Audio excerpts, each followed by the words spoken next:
Então, carta do apóstolo Paulo aos Romanos, capítulo número 1, hoje nós veremos o versos 14 e 15. O tema da minha palavra hoje é: todos nós somos devedores. Todos nós somos devedores. Acompanhe a leitura. Carta do apóstolo Paulo aos Romanos, capítulo número 1, versos 14 e 15 diz o seguinte: sou devedor tanto a gregos como a bárbaros, tanto a sábios como a ignorantes, de modo que, no que depender de mim, estou pronto para anunciar o evangelho também a vós que estáis em Roma. Até aí. Irmãos, o contexto aqui vocês lembram, né? Paulo, ele primeiro começa com uma breve introdução, falando que ele é um servo de Jesus Cristo, chamado para ser apóstolo, designado para pregar o evangelho. E nós vemos também que agora, se dirigindo aos romanos, ele se dirige com oração. Ele diz que ele sempre se lembra daqueles irmãos em suas orações, que sempre enche suas orações com ações de graças para com eles e que muito desejava vê-los.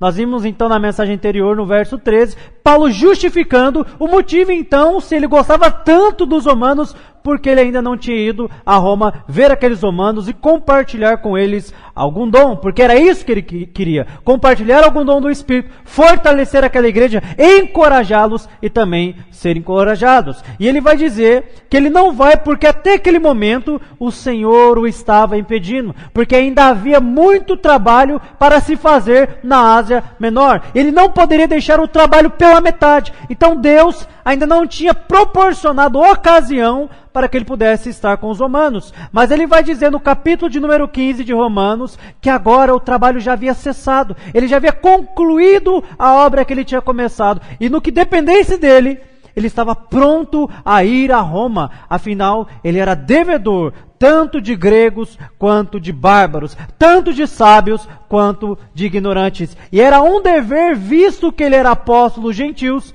em ele pregar o evangelho também naquela região. Então aqui no verso 14 e 15, nós veremos que Paulo, ele expõe, né, a sua dívida com os gentios e que agora, visto que o trabalho já havia sido encerrado, no que dependesse dele, ele faria o possível para se achegar aos romanos. E com base nesses dois textos, eu quero abordar com vocês apenas dois princípios nessa manhã. O primeiro é, Paulo tinha o dever de pregar o evangelho. Ele começa o verso 14 dizendo isso: sou devedor. Eu tenho uma dívida com vocês. Eu tenho uma obrigação. Eu tenho um dever. E por quê? Paulo, ele havia sido chamado por Deus para ser apóstolo, mas designado para uma missão diferente. Enquanto os 11 e os 12 com Matias tinham sido designados para a casa de Israel, os judeus, Paulo foi diferente. Ele foi chamado por Deus e separado para pregar aos gentios. Aqueles que não eram da casa, aqueles que foram feitos filhos pela fé, pela adoção da graça de Deus, justificados pela fé em Jesus Cristo. Ele vai dizer lá em 1 Coríntios 9,16 o seguinte: mas se anuncio o evangelho, não tenho de que me gloriar, pois tal obrigação me é imposta, e ai de mim, se não anunciar o evangelho. Então Paulo, ele realmente enxergava essa sua missão com muita seriedade, como um dever, como uma obrigação, que como um servo, como um escravo de Cristo, havia sido imposta a ele. Irmãos, aqui, né, eu chamo a sua atenção para a seguinte pergunta: você já ficou devendo para alguém? Você deve para alguém nesse momento? Como é que é a sensação? Como é que você se sente? Constrangido, né? Ninguém gosta de dever. Ninguém deve porque quer. Aí se você deve para alguém, o que você faz? Você fica se esquivando. Você às vezes até fica se escondendo, porque é algo constrangedor. Mas é exatamente isso que Paulo está dizendo aqui. Que ele é devedor, que ele tem uma dívida com os gentios. E essa dívida o constrangia a pagar, a cumprir o seu dever. Charles Erdman, ele vai dizer que em qualquer lugar do mundo, dever algo para alguém e não pagar é algo vergonhoso. Uma pessoa honesta, ela quer quitar as suas dívidas. Ela dá um jeito, ela quer fazer um negócio, ela financia, ela parcela, ela toma prejuízo, mas ela quer andar corretamente, ela quer ser honesta, ela quer fazer o que é certo. E existem basicamente duas maneiras de você se endividar com alguém. A primeira Falando no quesito financeiro, é você, por exemplo, tomar um dinheiro emprestado. Você vai ao banco e fala, olha, eu estou precisando de tanto emprestado. E o banco vai, te empresta e você ali tem uma dívida para com o banco. Mas existe uma segunda maneira de você ficar endividado, que é o seguinte.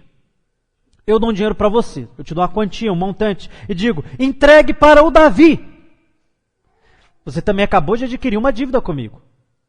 Sim, você tem a dívida de entregar a outrem aquela quantidade que eu te dei. Então, enquanto você não entregar aquela quantia de dinheiro para o Davi, você tem uma dívida comigo. E esse segundo motivo, essa segunda dívida era exatamente a dívida a qual o apóstolo Paulo havia se referido aqui aos romanos. Não é que ele tinha pegado um dinheiro com os gentios e agora precisava ir lá quitar a sua dívida. Não, pelo contrário, ele havia recebido a riqueza do evangelho. E Deus havia ordenado, pregue aos gentios. Então ele tinha o dever de ir até Roma e pregar àqueles irmãos, pois Deus havia confiado a este apóstolo a missão, o dever, a obrigação de levar o evangelho a todos aqueles que não eram da casa de Israel. E é exatamente por esse motivo que ele vai dizer que é devedor, tanto de gregos como de bárbaros.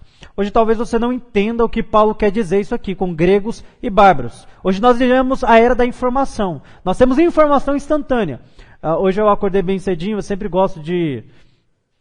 quando eu vou pregar, né, eu acordo um pouco mais cedo, mais do que o normal.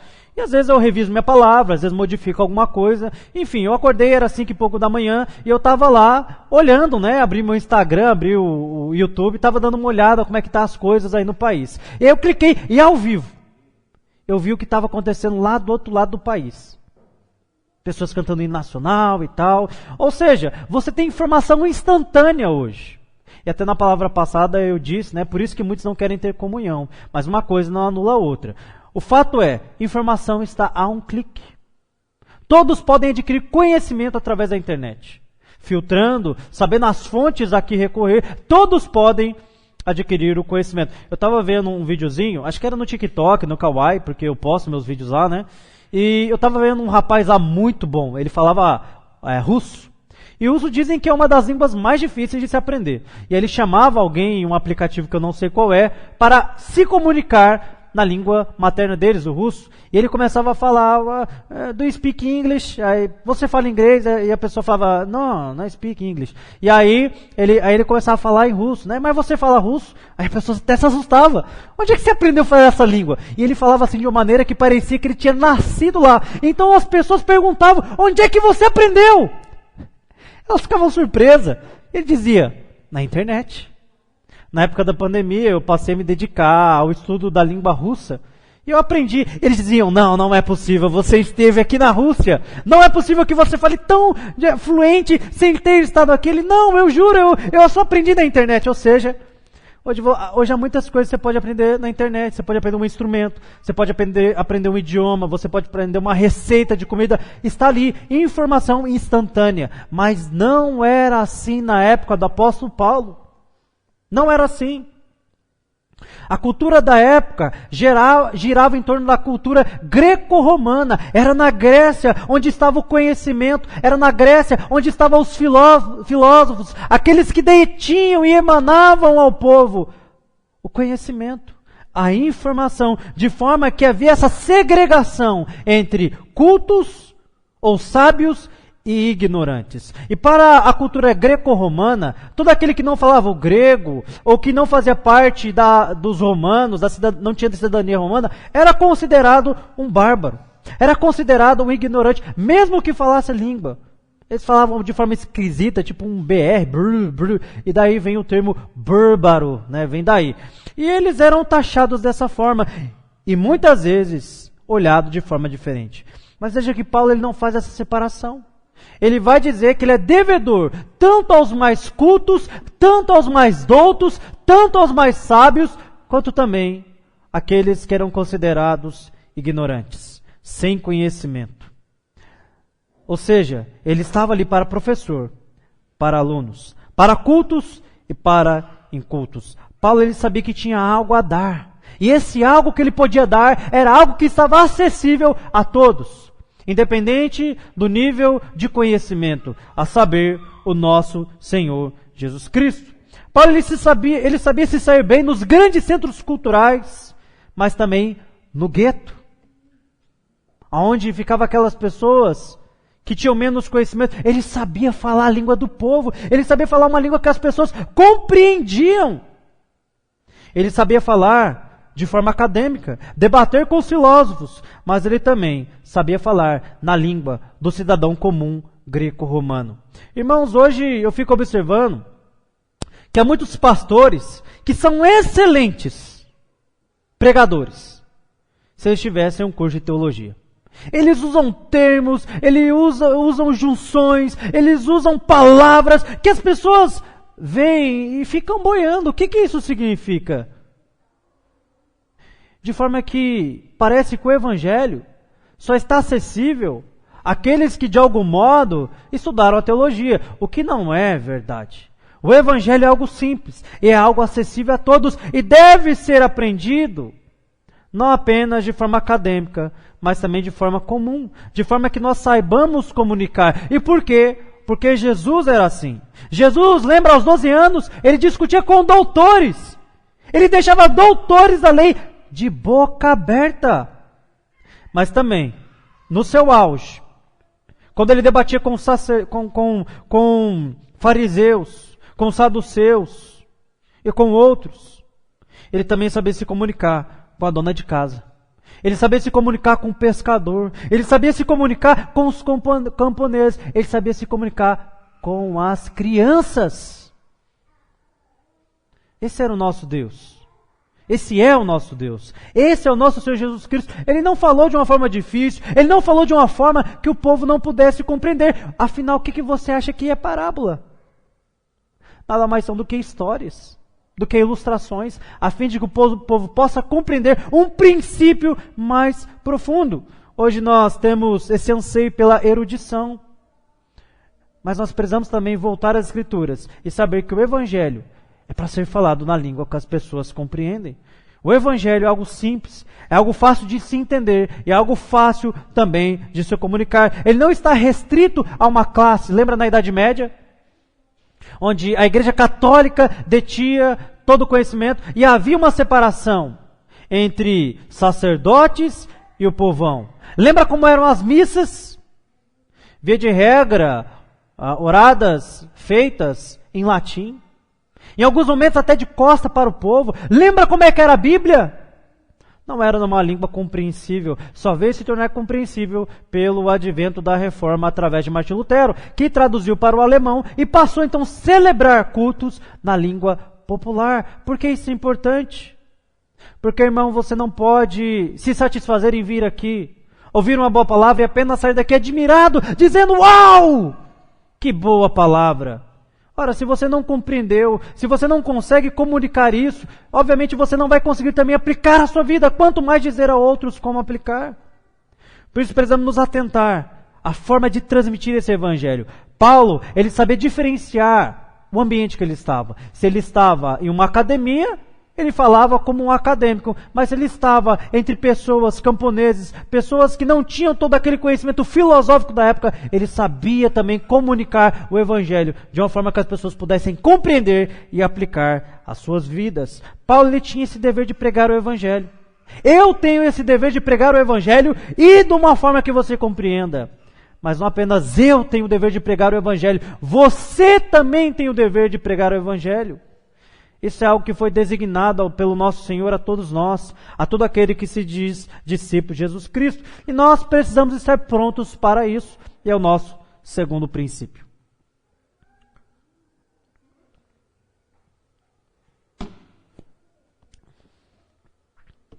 Paulo estava pronto para anunciar o Evangelho. Olha o que ele vai dizer no verso 15. De modo, no que depender de mim, estou pronto para anunciar o Evangelho também a vós que estáis em Roma. Mas até aquele presente momento, havia muito trabalho, como eu disse. Mas agora ele já estava desimpedido, aguardando apenas a ordem do soberano comandante. Onde o Senhor quer que eu vá? O Senhor quer que eu vá para Jerusalém? O Senhor quer que eu vá para Roma? Quais são as ordens? O Senhor quer que eu vá para a Espanha, que também era um desejo de Paulo, e ao passar pela Espanha se dirigir a Roma? Onde o Senhor quer que eu vá? No que depender de mim, eu estou pronto. Pronto. Paulo ele estava pronto para pregar em prisão, mas também em liberdade. Ele estava pronto para pregar em sinagoga, mas também nas cortes reais. Ele estava pronto para pregar nos lares e também nas praças. Olha o que ele vai dizer, olha o que diz a Bíblia, se referindo a Paulo em Atos 20, 24. Mas em nada considero a vida preciosa para mim mesmo, contanto que eu complete a minha carreira e o ministério que recebi do Senhor Jesus, para dar testemunho do Evangelho da graça de Deus. Paulo, ele estava pronto, ele não considerava a sua vida preciosa demais, a ponto de não colocá-la em risco para completar a carreira e a missão a qual ele foi chamado. E era isso que movia ele. Era isso que o levava a estar pronto para ir onde o Senhor o mandava. Lembra Atos 16? Ele estava precisamente descendo para a Ásia Menor, onde ele se encontra nesse exato momento. Mas então, um varão aparece diante dele e diz: sobe para a Macedônia, pedindo socorro. Então ele vai dizer que o Espírito de Deus o impediu de prosseguir a sua campanha até a Ásia Menor. E ele parou então na Macedônia, na cidade de Filipos, e ali pregou o Evangelho, o coração de Lídia foi aberto, uma igreja foi suscitada ali, e a obra de Deus foi concluída naquele lugar. Então Paulo estava sempre pronto a frear os seus planos para dar sequência aos planos de Deus. E a palavra pronto aqui, ela vai ter basicamente dois sentidos. O primeiro sentido é preparado para algo. Por exemplo, quem aqui tem habilitação de carro e moto aí, ou de carro e moto? Você tem, Léo? Dirige bem? Dá pro gasto, né? Tá bom. Trabalha com isso. Muito bem. Eu também tenho. Quem aí pratica algum esporte? Ninguém? Pratica? Que legal. Você faz o quê? Futebol, né? Ok, temos aqui duas situações. A situação do esporte e a situação da habilitação de dirigir. E é o seguinte, quando você está tirando a habilitação, funciona assim, você faz 3, 4 meses de aula, né, teórica e prática, e chega o grande dia, o dia da prova, o dia do teste, o dia do vamos ver.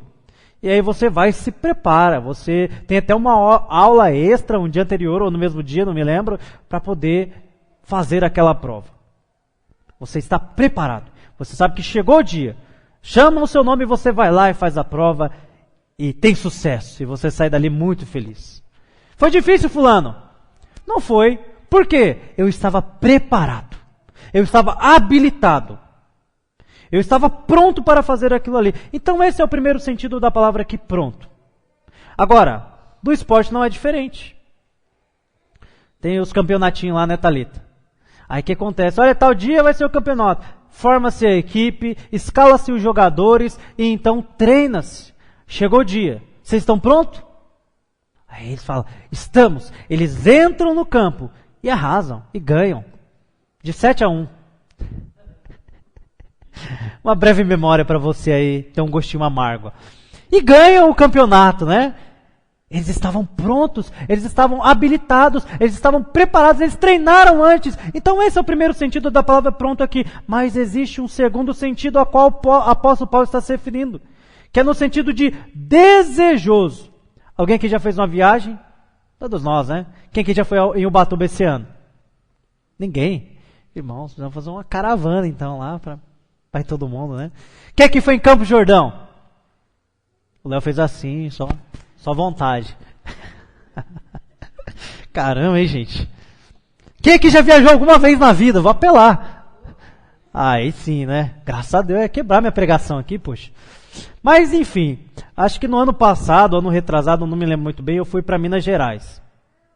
E como é que você fica quando você está perto de ir para Ubatuba, quando você está perto de tirar férias, quando você está perto de viajar? Você fica ansioso. Você fica na expectativa da chegada daquele dia. Não é assim que você fica? E é exatamente assim que Paulo está. Eu estou pronto. Pronto em que sentido? De habilitado? Não. Pronto no sentido de expectativa, esperando, ansioso para chegar aquele dia. E por que Paulo quer ir a Roma?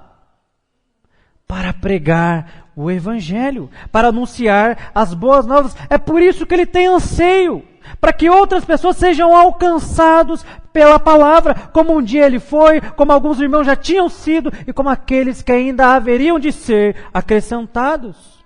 Por isso, ele estava como aquela pessoa que fica a noite acordada esperando o outro dia, a qual você entra no carro e vai para as férias e vai para a viagem. O apóstolo Paulo aqui não iria tirar férias, ele iria trabalhar, mas ele estava muito ansioso, com uma expectativa enorme para a chegada desse dia. Irmãos, isso nos ensina uma grande lição.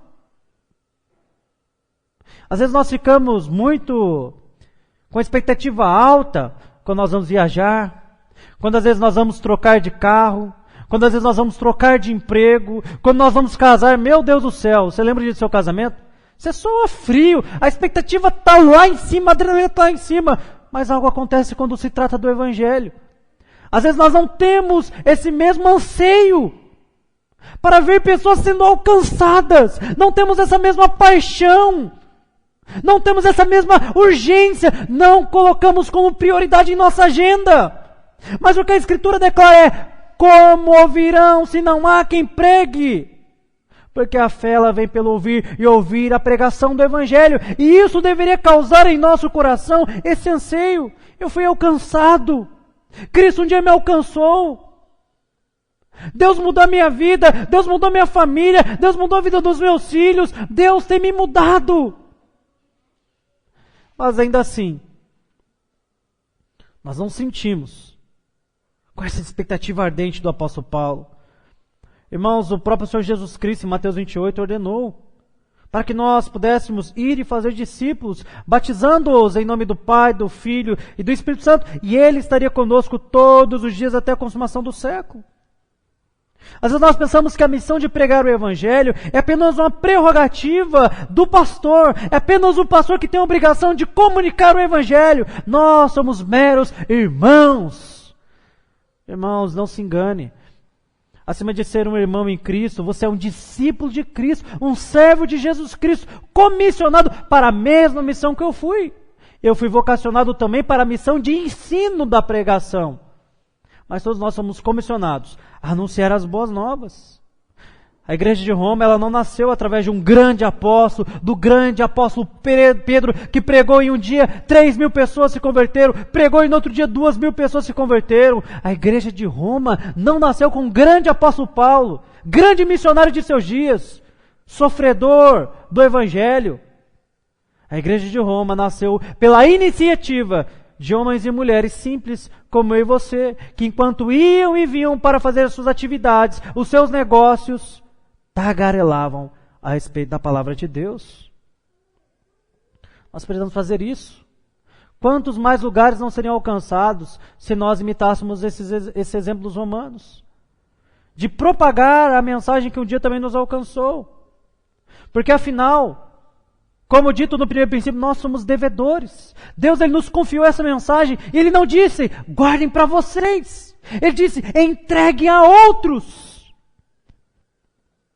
Portanto, guardá-la para nós é um pecado enorme.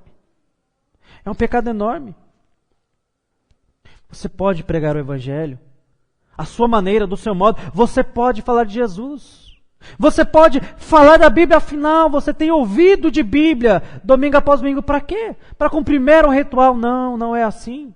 Para que você entre em um curso técnico, para que você entre em uma faculdade, para exibir o seu diploma. Olha, eu me formei em engenharia, eu me formei em direito. Não, você se forma, você adquire aquele conhecimento para poder praticar, para poder atuar naquela área. Irmãos, com o Evangelho não é diferente. Nós estamos aqui não apenas para que nossa cabeça se torne uma esponja enorme, cheia de conhecimento, mas para que sejamos como um celeiro, para alimentar outros. Esse é o objetivo do conhecimento do Evangelho. Pastor, mas eu não sei nada. Sabe sim. Sabe mais do que você pensa. Sabe por quê? Para quem não tem nada, irmãos, o pouco que você tem é muito. Charles Spurgeon ele vai dizer que evangelismo é um mendigo dizendo a outro onde encontrar pão. Você sabe informar onde tem uma padaria? Olha, ali tem uma padaria. Você sabe informar onde tem uma UPA? Você diz, ali tem uma UPA. Um ponto de ônibus, ali tem um ponto de ônibus. Você sabe quais são os pontos onde uma pessoa deve ir para que ela possa ser atendida em sua necessidade. Você sabe onde se encontra palavras de vida eterna? A palavra, mas também aqui. Quando a Escritura é pregada de maneira fiel, é como se o próprio Deus estivesse falando conosco. Então sim, nós encontramos aqui também palavras de vida eterna. Mas qual foi a última vez onde você encontrou alguém sedento por pão, sedento por água, desejando ser saciado, e você disse, vamos à minha igreja? Vamos a um pequeno grupo? Vamos à oração? Qual foi a última vez onde pelo conhecimento que você tem, você anunciou o Evangelho? O pregador, irmãos, ele não necessita saber nada dos seus ouvintes, a não ser que eles necessitam de Cristo. Essa é a necessidade de todo homem. Cristo.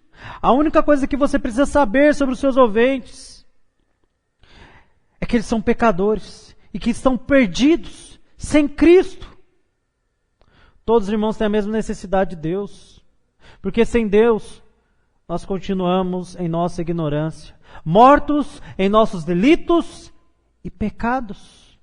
Mas se anunciado o Evangelho, algo sobrenatural, um milagre acontecerá em nossa vida. Lembra? Vocês em outro momento estavam mortos em seus delitos e pecados, mas Ele vos deu vida. Quando nós anunciamos a palavra de Deus, nós proporcionamos vida. Vida. E esse é o dever, não apenas do apóstolo Paulo, não apenas dos pastores, mas de todos nós. Lembra que vai dizer em 1 Pedro 2,9, vós sois raça eleita, sacerdócio real, nação santa, povo de propriedade exclusiva, para que anuncieis, para que propagueis, para que faleis das maravilhas daquele que vos tirou das trevas para o reino do seu Filho, para o reino de luz, para o reino do seu amor. Todos nós podemos falar isso, todos nós podemos falar disso. Nós sempre temos algo a oferecer a alguém que não tem nada. Irmão, você sabia que há pessoas que eu nunca vou ter acesso? Quando nós nos tornamos pastores, digo mais, quando nós nos tornamos crentes mais antigos, o nosso ciclo de amizade diminui muito. Nós passamos a nos relacionar apenas com pessoas que são mais de nossa fé. Mas você não. Se você é um pastor integral como eu, basicamente o contato que eu tenho é com você e com algumas pessoas que encontro na rua.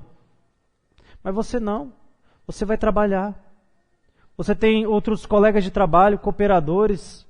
Você tem o seu chefe, você tem os seus parentes, que às vezes ainda não conhecem a Cristo.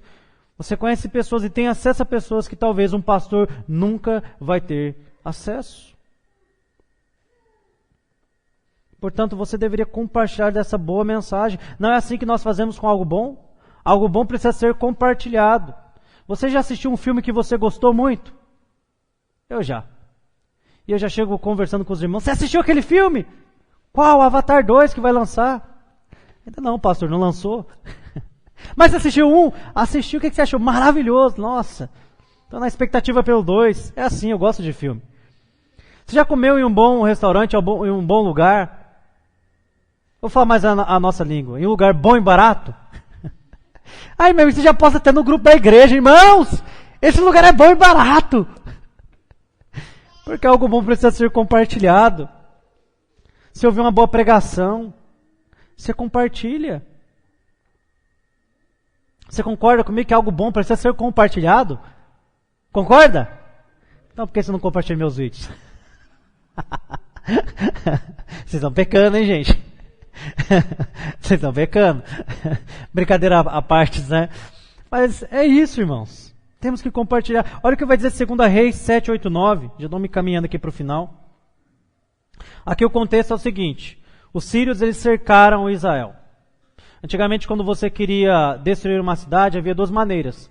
você invadi-la e matar todos ali, e tacar fogo naquela cidade e despojá-la, ou então, às vezes você não queria usar força. Você sabia que aquele povo era muito fraco e que você poderia vencê-los pelo cansaço. Então o que você fazia? Você rodeava a cidade e ficava ali. De forma que as cidades que eram cercadas por muros, fechavam. E ninguém saía, ninguém entrava, aos poucos a comida ia acabar, e aquele povo começava a morrer. Era assim que funcionava. Então esse é o contexto. Os sírios montaram acampamento ao redor de Israel ali.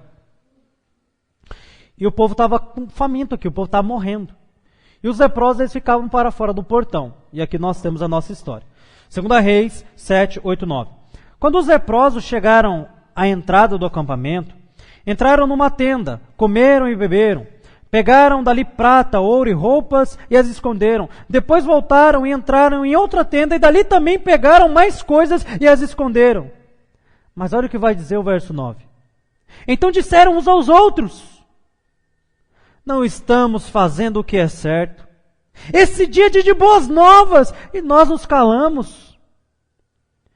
Se esperarmos até a luz da manhã, algum castigo nos sobrevirá. Vamos agora e anunciemos no palácio do rei. Obviamente o que eles haviam descoberto. O que aconteceu aqui foi que Deus suscitou um grande barulho. E eles pensaram que Israel, na madrugada, estava invadindo o campamento dos sírios. E eles saíram correndo e deixaram os despojos, deixaram a comida, deixaram tudo ali. E aqueles leprosos já estavam mortos de fome, provavelmente já iam morrer da lepra mesmo. Falaram, não temos nada a perder, vamos nos entregar aos inimigos, quem sabe nos aceitem como escravo. Mas chegando lá eles tiveram uma surpresa, não tinha mais ninguém ali. E aí eles comeram, se fartaram, pegaram ouro, pegaram prata, esconderam, ficaram felizes à beça. Mas eles perceberam, peraí, esse é dia de boas novas, é uma boa notícia, os sírios foram embora. Não, nós seríamos egoístas se nós guardássemos isso apenas para nós. Nós precisamos anunciar, nós precisamos dizer, nós precisamos contar. Ou então algum castigo, alguma disciplina da parte do Senhor virá sobre nós.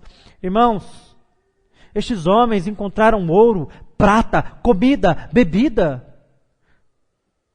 Nós encontramos o amor de Cristo.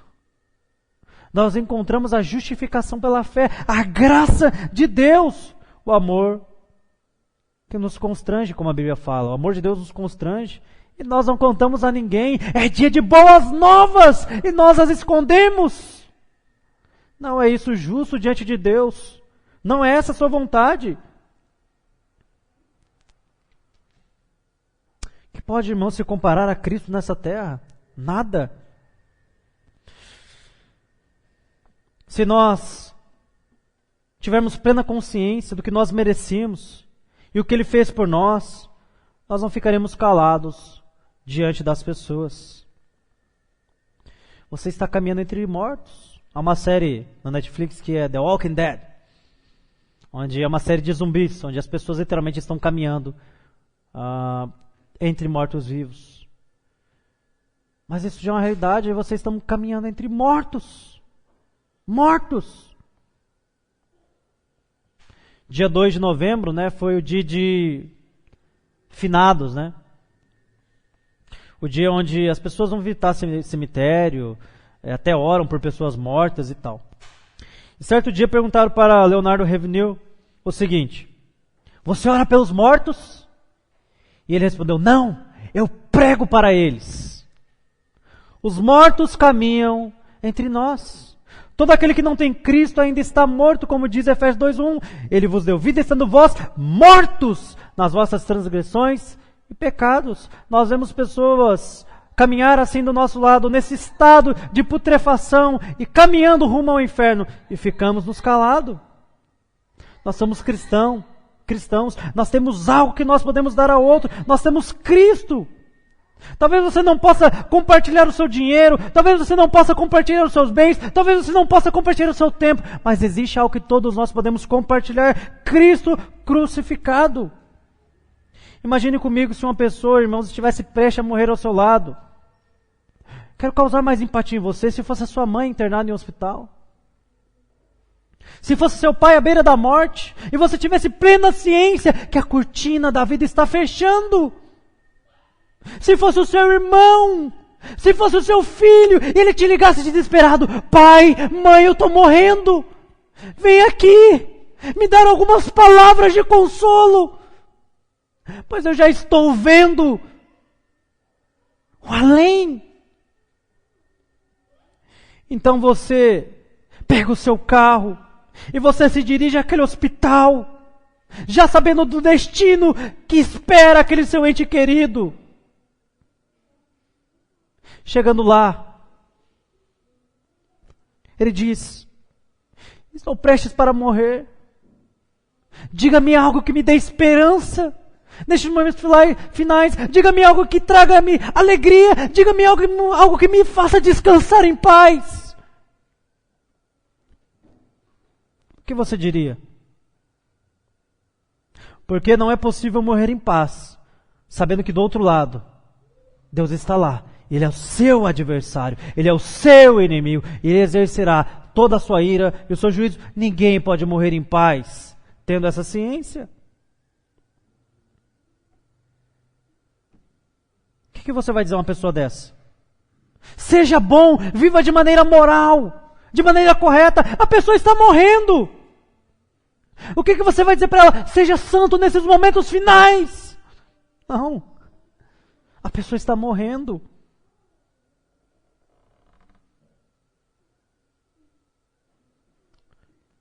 A única coisa que você pode dizer é: creia em Cristo.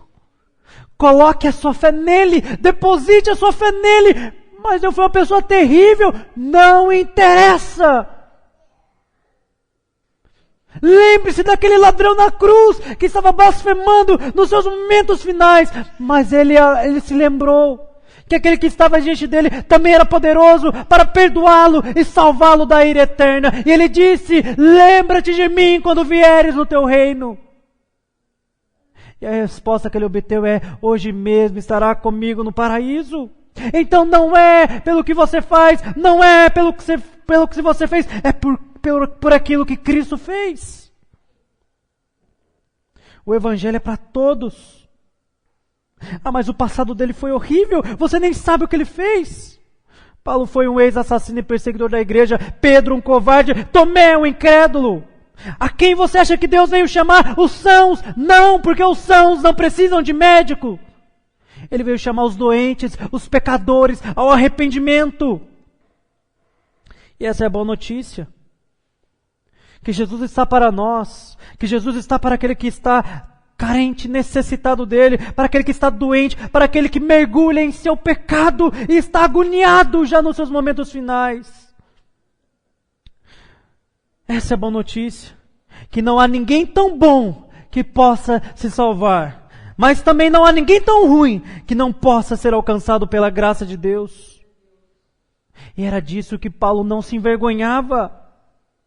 Por isso Paulo ele pregava o Evangelho, porque ele sabia: este é o poder de Deus para a salvação. Primeiro do judeu e também do grego, e de todo aquele que crê. E nós, irmãos, também devemos agir assim. O Evangelho é o poder de Deus para a salvação.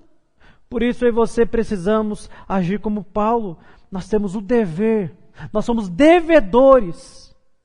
Nós precisamos entregar essa mensagem, que não for tocada para apenas nós ficarmos para nós, a outros. E quando nós fazemos isso, nós podemos presenciar o milagre da graça de Deus, da justificação pela fé e da salvação transformadora. Quantos creem nisso? Amém?